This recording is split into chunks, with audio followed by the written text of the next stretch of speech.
할렐루야. 오늘 시편 55편 말씀 다윗의 마스길이라고 했습니다. 이 마스길은 교훈이 되는 시라는 것이고요. 영장으로 현악에 맞춘 노래라고 했습니다. 굉장히 많은 그 현악기로 드리는 찬양이기 때문에 아주 웅장합니다. 근데 내용을 보면 굉장히 심각해요. 시편이 150편으로 구성되어 있는데 시편 전체를 보게 되면 여러 가지 그 형태의 종류로 나눌 수가 있습니다. 되게 시편 그러니까 아름답고 멋지고 감사하며 기뻐하는 시가 가득 차 있을 것 같지만 그런 시는 시편의 5분의 1밖에 되지 않습니다. 150편 중에서 5분의 1밖에 안 되니까 아주 작은 부분이죠. 나머지는 다 탄식시, 또 안타까워서 막 자기 자신이 비분하여 그 드리는 애절한 그런 시, 그리고 아주 고통과 슬픔 가운데서 드리는 시가 거의 대부분입니다. 그런데 그 시편의 특징은 고통을 노래하고 또 아픔을 노래하고 그런 것이 아니라 그 고통 속에서도 하나님을 부르짖고 하나님을 만나는 거예요.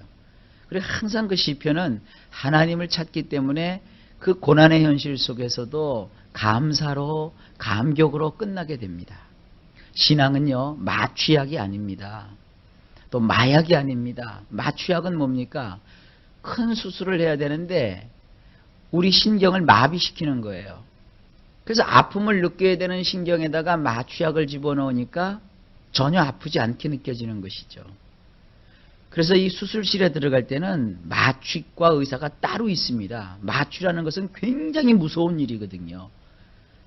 사람의 신경을 온통 마비를 시키기 때문에 이 뇌가 그 활동을 거의 정지하는 것이죠.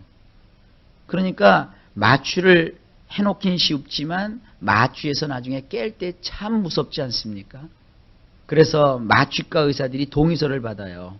이 마취를 하는 과정에서 깨어나지 못할 수도 있습니다.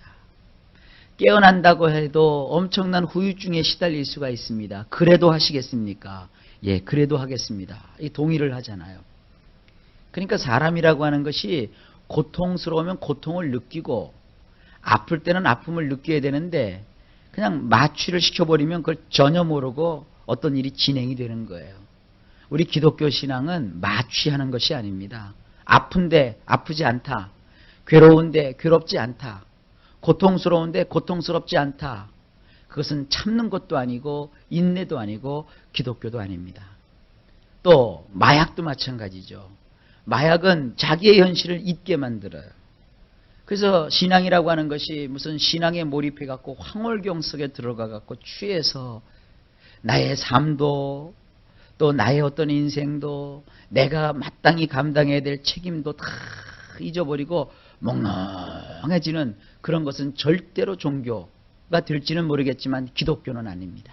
그럼 기독교는 뭡니까? 아픔의 현실 속에서, 그 괴로움의 현실 속에서, 그 정말로 자기 인생 속에 임한 엄청난 재난의 현실 속에서, 그렇지만 그럼에도 불구하고 하나님이 주시는 힘으로 감당할 수 있게 하시는 하나님이 주시는 은혜로, 그럼에도 불구하고 아픔에도 불구하고 괴로움에도 불구하고 하나님을 바라보면서 믿음으로 그 모든 것을 이기고 극복하는 거예요. 그게 신앙입니다. 그것이 다른 점이에요. 오늘 본문에 보면 다윗이라고 하는 분이 이 시편을 기록을 했습니다. 근데 여기에 보면 다윗이 경험한 인생의 그 배반의 아픔이 쫙 기록되어 있어요. 그리고 그가 인생에 겪었던 정말 뼈저리게 아픈 아픔의 상처가 여기 기록되어 있어요. 우리가 인생을 살다 보면 배반, 또 아픔, 이러한 것들이 있단 말이에요. 그럴 때 세상 사람들은 어떻게 할까요? 그 배반과 또한 자기에게 상처를 주었던 그와 같은 일들로 인해서 그는 자기 스스로를 탄식할 수도 있고 자기의 팔자를 저주하고 자기의 인생의 운명을 막 한하면서 자기 스스로 괴로움을 간직한 채 고통하는 사람도 있을 것이고 또 마음의 그 분한과 원함으로 인하여서 어떻게 내가 이 원수를 갚을까 하고 살아갈 수도 있고 뭐 그러겠죠. 오늘 보면 다윗과 친구였던 자가 어느 날 다윗과 원수가 돼요. 다윗과 가족처럼 지냈던 자가 어느 날 다윗을 죽이려고 막 추격하는 추격군이 돼요. 그런 가운데서 이 다윗이 하나님을 만나고 하나님을 찬양하고 그가 하나님을 의지하는 장면이 이 시편 55편의 내용입니다. 오늘은 그 내용을 다 살펴보지 못하고 절반쯤 끊어가지고 12절까지만 좀 보겠습니다. 자, 1절입니다. 하나님이여 내 기도에 귀를 기울이시고 내가 간구할 때에 숨지 마소서. 그렇습니다.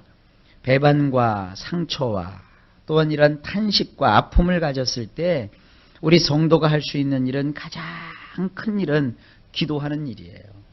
근데 기도도 감사의 기도가 있는가 하면 탄식 가운데 나오는 기도가 있어요. 근데 이 기도는 굉장히 탄식하는 기도입니다. 우리는 굉장히 성경이 점잖하게 번역이 되어 있어요. 하나님이여 내 기도에 귀를 기울이시고 내가 간구할 때 숨지 마소서 이렇게 되어 있는데 원문을 보면 굉장히 절절해요.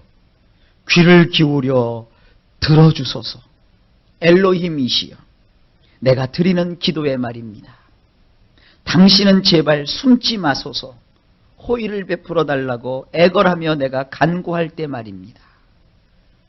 하나님마저도 나를 버리시면 어떡합니까? 하나님마저도 나를 잊어버리시면 어떡합니까? 그러니 제발 하나님 내 말에 좀 귀를 기울여 주십시오. 하나님 제발 나에게서 숨지 말아 주십시오. 이 숨지 말아 주십시오라는 말을 우리식으로 말하면 등을 돌리지 말아 주십시오. 나의 친구는 나에게 등을 돌리고 떠나갔나이다. 나와 가족같이 지났던 자들은 나를 향하여 그들이 다 숨어버렸나이다. 하나님, 그러나 하나님만큼은 제발 숨지 말아 주십시오.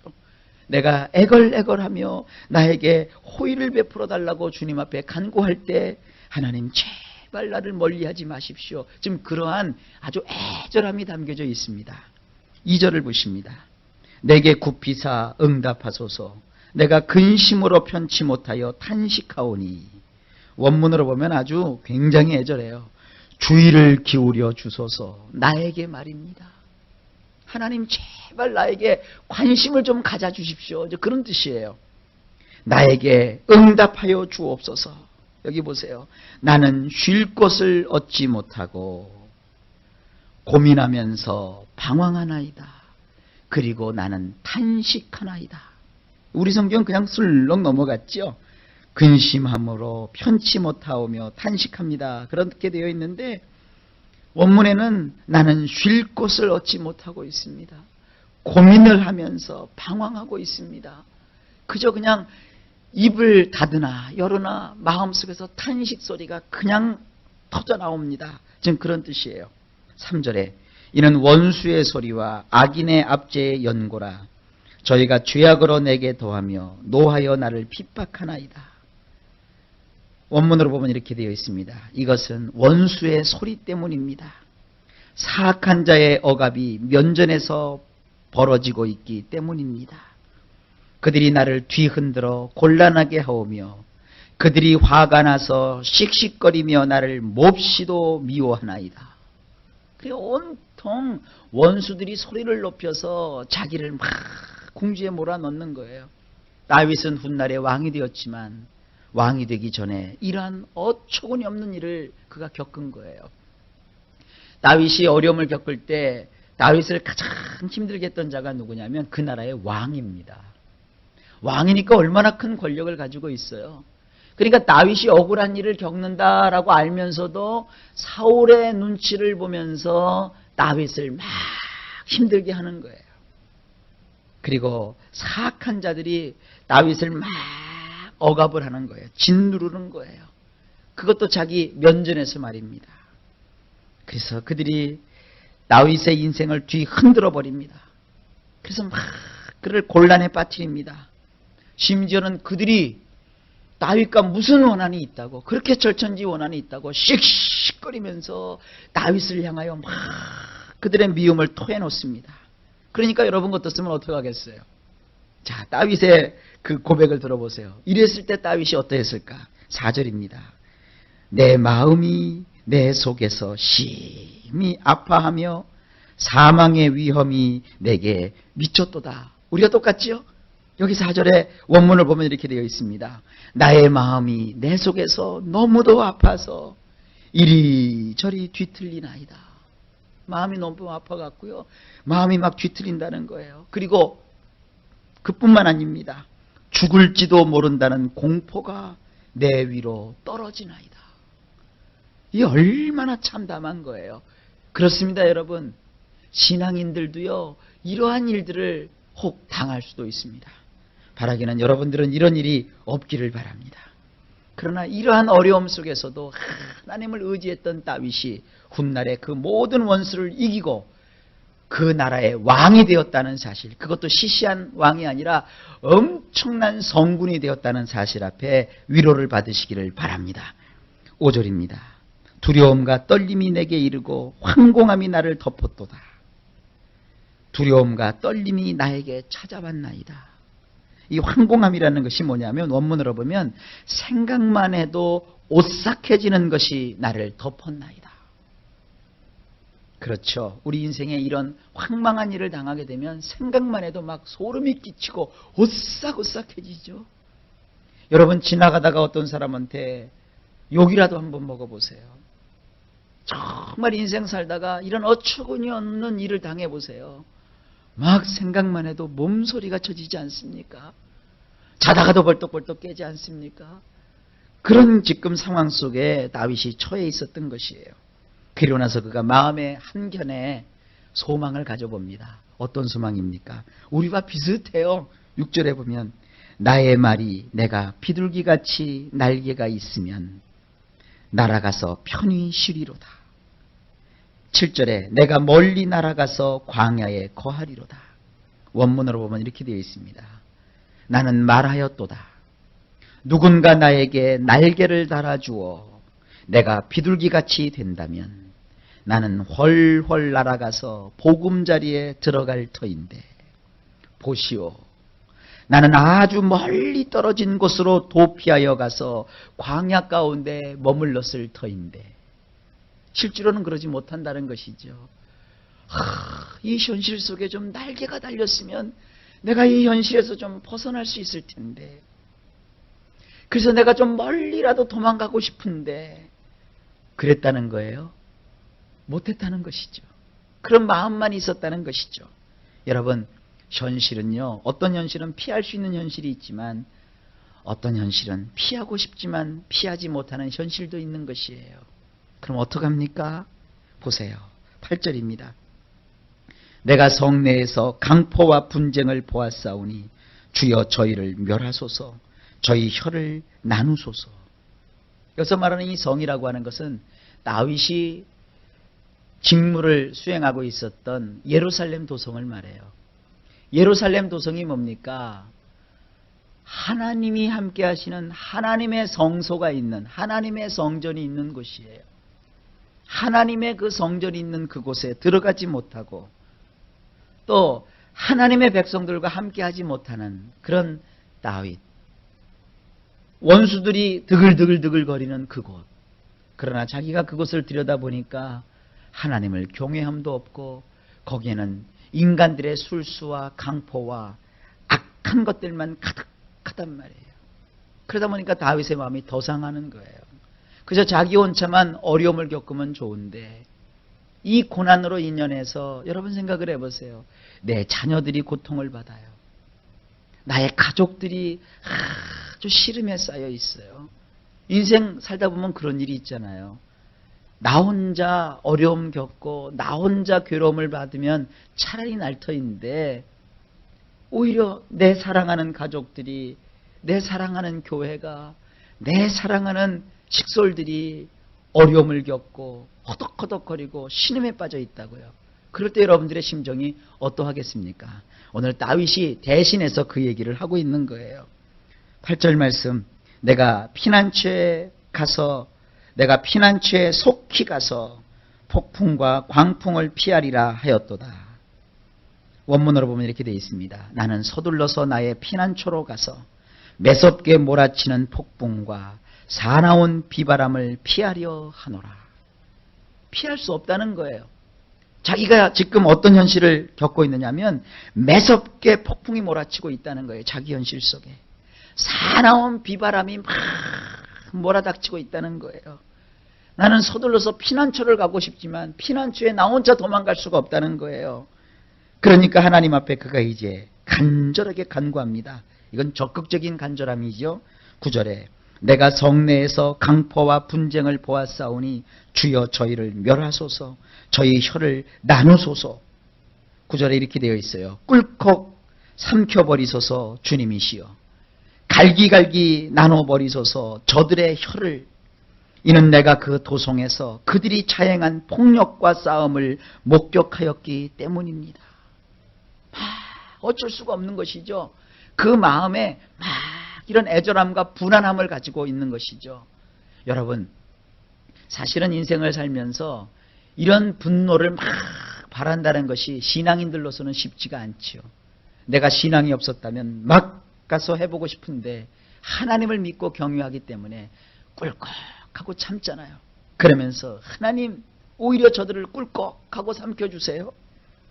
오히려 저들이 나를 향해서 막 쓸데없는 소리를 하는데 그 혀들을 갈기갈기 나눠줘 버리세요. 그들은 얼마나 많은 폭력과 싸움을 행하고 있습니까? 그러면서 10절입니다. 저희가 주야로 성벽 위에 두루 다니니 성중에는 죄악과 잔해함이 있으며. 원문으로 보면 이렇게 되어 있습니다. 낮과 밤으로 저들은 성벽 위를 두루 다니며 그 성 안에서 불법을 자행하고 싸움을 일으키나이다. 그리고 11절입니다. 악독이 그 중에 있고 압박과 괴사가 그 거리를 떠나지 않도다. 원문으로 보면 재난이 그 성중에 있으며 억압과 속임이 그 광장에서 떠나지 아니하나이다.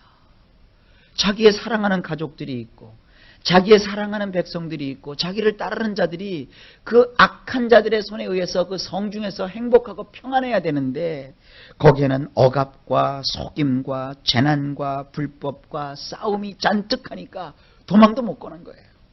어떻게든지 해결을 해야 되는데 해결하자니 힘이 없고 능력이 없고. 여러분, 이런 일 혹시 겪어보셨나요?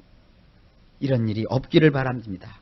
그러나 이런 일을 겪었던 이 다윗의 심정을 우리가 이 글에서 읽을 수 있는 거예요. 자, 여기서 우리가 희망을 발견하죠. 그런 어려움과 어처구니 없는 일이 있어도 하나님을 믿을 때 거기서 건짐을 받습니다. 그러한 어처구니 없는 문제들이 주님 안에서는 해결이 됩니다. 그런 위대하신 하나님을 여러분이 앙망하시길 주의 이름으로 축복합니다. 오늘 시간이 남으면 그 뒤까지 쫙 했으면 좋겠는데 그건 내일 보시기로 하고요. 그 다윗이 구구절절히 마지막으로 하나님 앞에 이렇게 막 탄식을 합니다. 그것이 12절입니다. 나를 책망한 자가 원수가 아니라 원수일진데 내가 참았으리라. 나를 대하여 자기를 높이는 자가 나를 미워하는 자가 아니라 미워하는 자일진데 내가 그를 피하여 숨었으리라. 원문을 보면 이렇게 되어 있어요. 정녕 나를 비난하는 자는 내 원수가 아니니라. 그랬다면 나는 참았을 것이니라. 나를 대적하여 자신을 높이는 자는 나를 미워하는 자가 아니니라. 그랬다면 나는 그에게서 숨었을 것이니라. 차라리 원수였다면, 처음부터 원수였다면 까짓것 원수니까 그렇게 한다 자기가 생각했을 거라는 거예요. 또 나를 원체부터 미워했던 놈이라면 까짓것 뭐 저놈 저렇지 하고 그냥 넘어갔을 거라는 거예요. 뭘 암시하고 있습니까? 나와 친구였단 말이에요. 나와 가까이 지냈던 자였단 말이에요. 아주 살가까이 지냈던 자였단 말이에요. 그런데 어느 날 그가 내 원수가 되고 어느 날 그가 나를 핍박하는 자가 되고 나의 미워하는 자가 되었다는 거예요. 그러니까 지금 다윗은 이러지도 못하고 저러지도 못하고 고통 가운데서 아주 그냥 옴짝달싹할 수 없는 그런 인생 속에 마음만 애태우고 있는 거예요. 여러분들 이럴 때는 어떻게 해야 되나요? 이제 내일 이 시간에 다윗이 어떻게 하나님 앞에서 그걸 해결했는가? 하나님의 말씀을 통하여 그 모습을 발견하시고 여러분도 응답을 받으시기를 바랍니다. 기억하십시오. 여러분 가지신 그 문제 하나님과 함께라면 해결됩니다. 여러분이 가지신 그 아픔 하나님과 함께라면 거기서 하나님이 나를 건져내십니다.